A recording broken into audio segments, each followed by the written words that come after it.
Morning Business, le débat. C'est vrai qu'on s'interroge un peu ce matin sur l'euphorie sur les marchés d'actions depuis 3 jours, et en particulier hier. Pour eux, ça y est, la récession est pas derrière nous, mais en tout cas, elle est maîtrisée. La hausse des taux d'intérêt a joué son rôle. La machine est en train de refroidir. Et donc, c'est la récession heureuse, c'est le ralentissement contrôlé.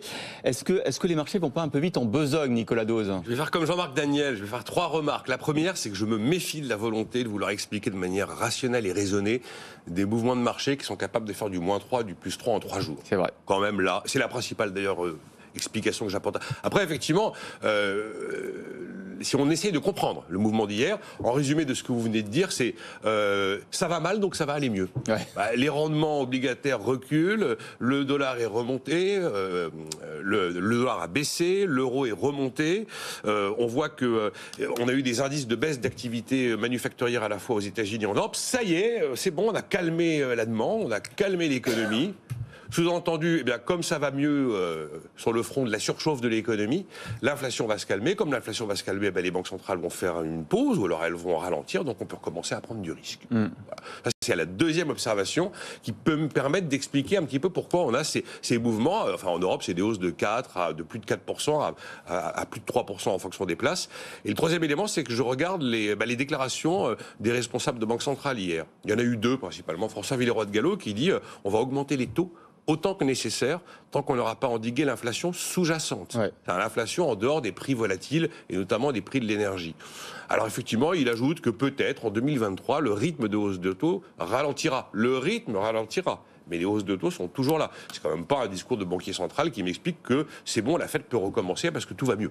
Et puis après, il y a un responsable de la Réserve fédérale, que je ne connaissais pas, mais il dit qu'il faudra du temps pour contenir l'inflation aux États-Unis. Et le marché du travail reste encore tendu, donc la croissance devra en pâtir, donc il faudra passer par une récession. C'est pas un discours de banquier central qui m'explique que les resserrements monétaires sont derrière nous et que désormais on va vers, comme vous disiez, une récession heureuse. D'ailleurs, on a eu un rapport du département américain du travail, qui a participé aussi à cette dynamique de marché, remarquant qu'on avait eu une forte chute des offres d'emploi au mois d'août, sous-entendu, la tension du marché du travail sera en train de s'apaiser.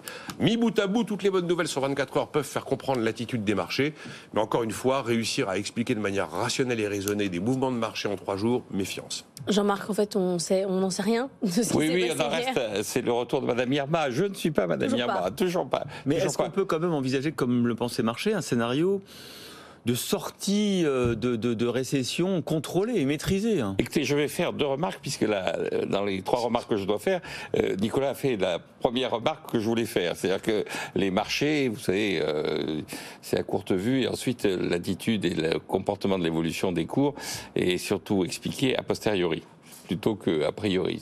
Bon, on regarde et puis on dit ah tiens, mais ils ont pensé que ceci, cela.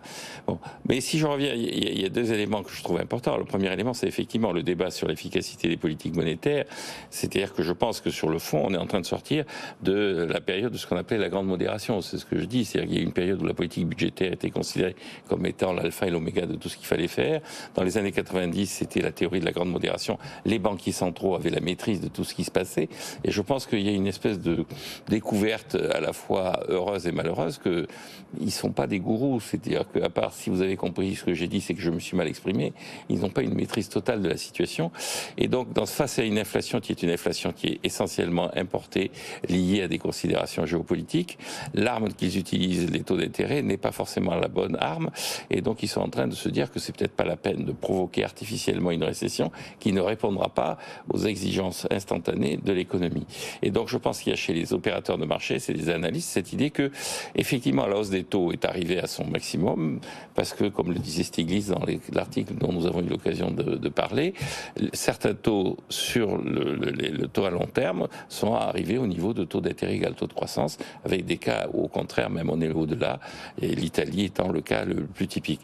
La deuxième remarque que je ferai, c'est que, fondamentalement, les déclarations que font les banquiers centraux, encore une fois, sont des déclarations qui sont très confuses, très sur de plus en plus l'inflation centrale, l'inflation sous-jacente. Et là, effectivement, à partir du moment où ils changent d'objectif et où ils se sentent vraiment sur l'inflation sous-jacente... Parce que l'inflation s'est peut-être installée, c'est-à-dire qu'effectivement, au départ, elle était exogène, elle était importée, et puis finalement, on le voit dans les comportements des acteurs économiques, les hausses de salaire. Les industriels qui en profitent pour augmenter les prix plus que de raison, les salariés qui légitimement réclament des hausses de salaire, tout ça crée... Et donc, l'enjeu devient effectivement l'enjeu sur l'inflation sous-jacente. Et donc, François Villeroy de Galhau a eu raison de dire que c'était ça le véritable enjeu. Et donc après, il y a une appréciation pour l'ensemble des opérateurs sur est-ce que cette inflation sous-jacente va s'emballer avec une boucle prix-salaire, ou est-ce que, au contraire, on est dans une situation où fondamentalement, on va digérer une hausse du niveau des prix et puis ensuite on va en rester là. Donc il y a une incertitude, mais fondamentalement, ma grande leçon, c'est quand même que le banquier central n'a plus autant de pouvoir symbolique qu'il avait dans les années 2000. La sous-jacente, elle est à 5% aujourd'hui en zone euro. Est-ce qu'on peut vivre ou pas avec une inflation sous-jacente à 5%? On va aller mener l'enquête avec Laure Closier sur l'inflation sous-jacente et les hausses de prix qui viennent à Rungis. Oui, c'est vrai, demain. On ira demain matin, toute la matinée. Vous viendrez avec nous, Jean-Marc? Mais absolument. Je mets une condition. Oui. C'est qu'à la fin, on mange une entrecôte. Mais forcément. Attention, attention aux réseaux sociaux. Hein. Vous voulez un barbecue pendant que vous y êtes, hein? Mais je n'hésite pas à le dire.